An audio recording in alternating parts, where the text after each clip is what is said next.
Le 11 mars 2016. C'est très précis. Oui, parce que c'est 5 ans, exactement 5 ans après le tsunami qui a frappé le Japon. Et en fait, c'est mon frère qui a fait le lien, vu qu'il vit au Japon et que pour lui c'est une date qui va se souvenir toute sa vie.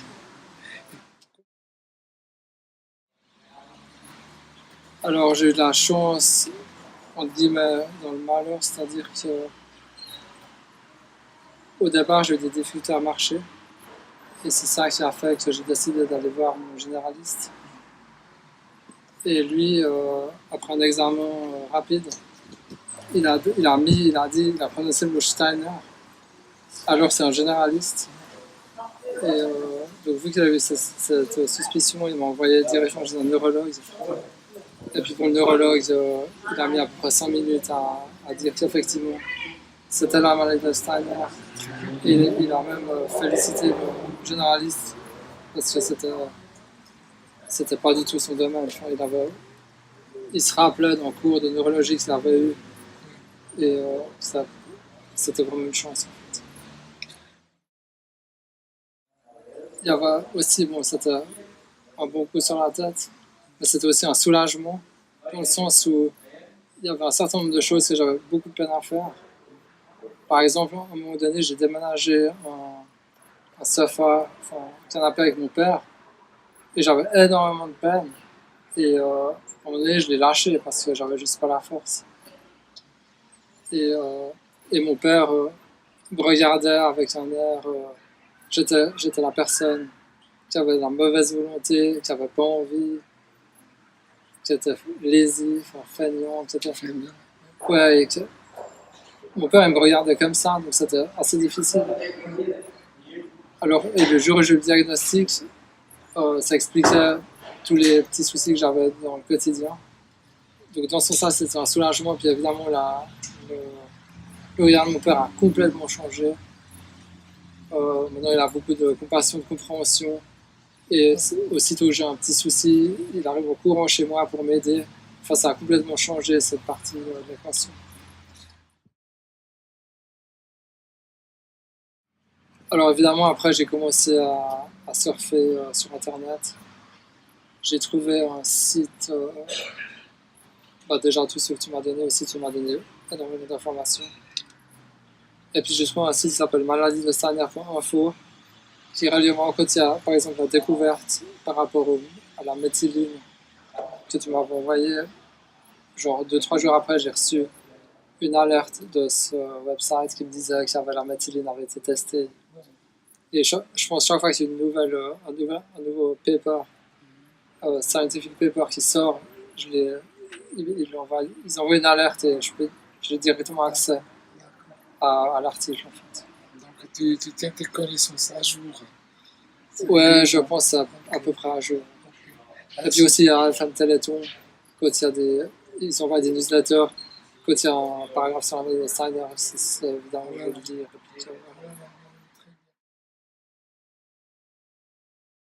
Des thérapies douces. Voilà.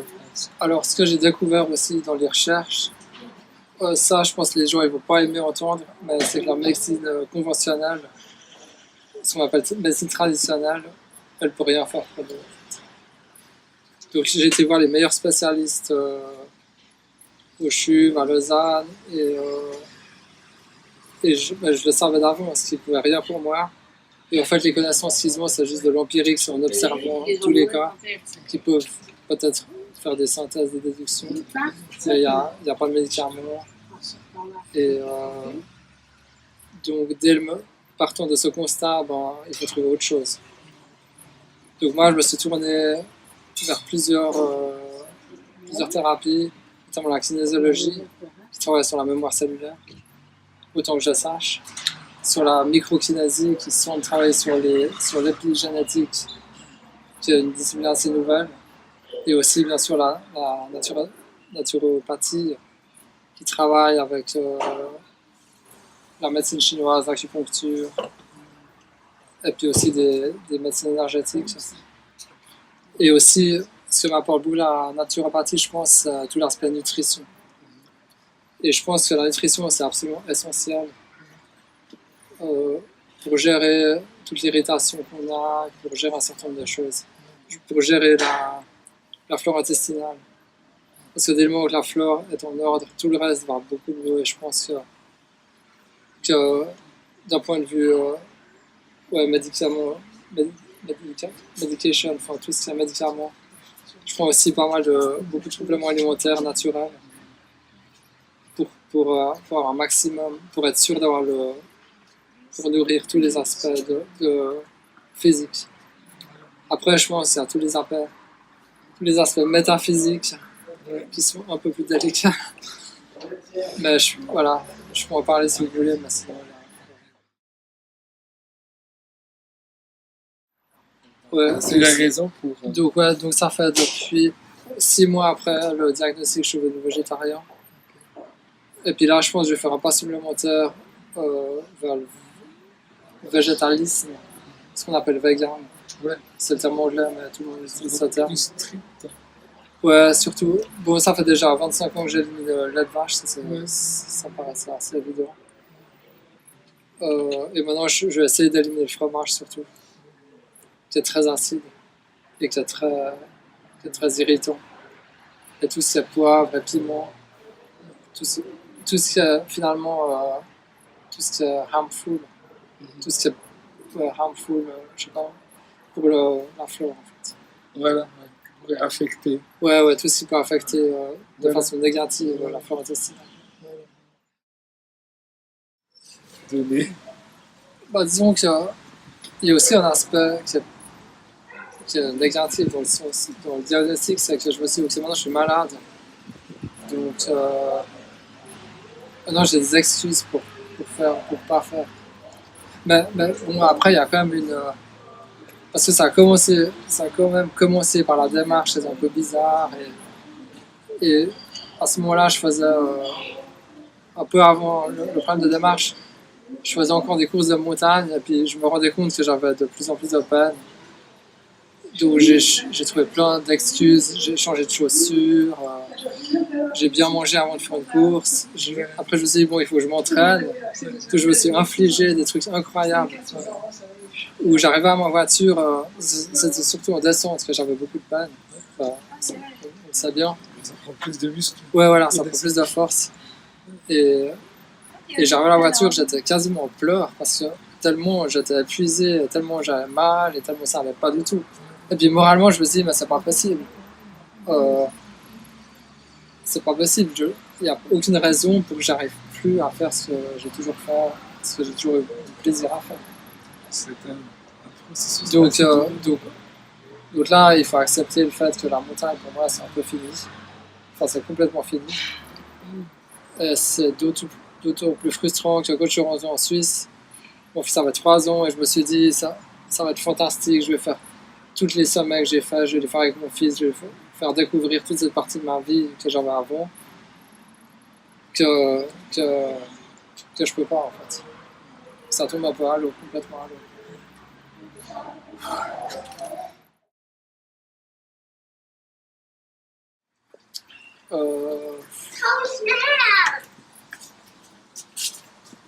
Pour la montagne, j'ai aucune stratégie, il n'y a aucune solution par rapport à ça c'est à peu près sûr.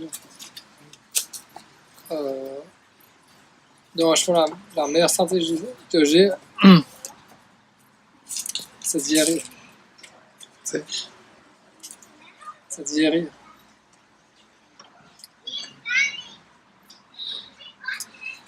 Ça, c'est la meilleure stratégie.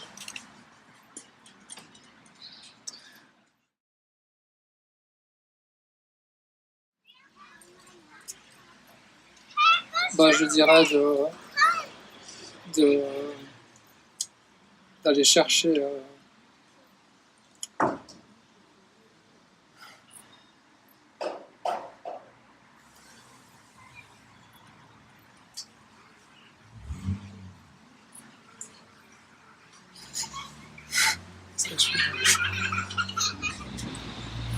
c'est tout un processus que j'en ai mis qui ont fait tout un travail là-dessus.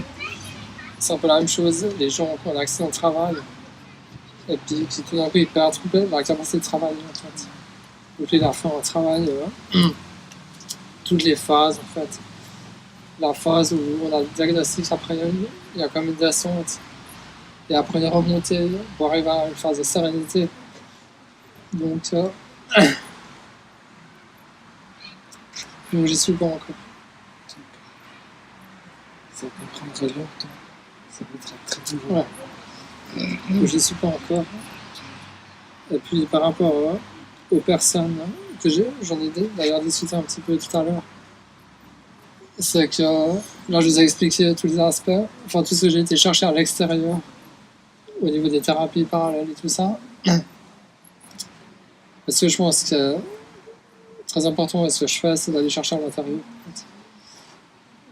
Je pense que la guérison, elle peut venir parce que pour l'instant, on sait que de l'extérieur, pour l'instant, il n'y a pas la pilule miracle, et puis j'ai pas envie d'attendre les bras pendants sur cette pilule.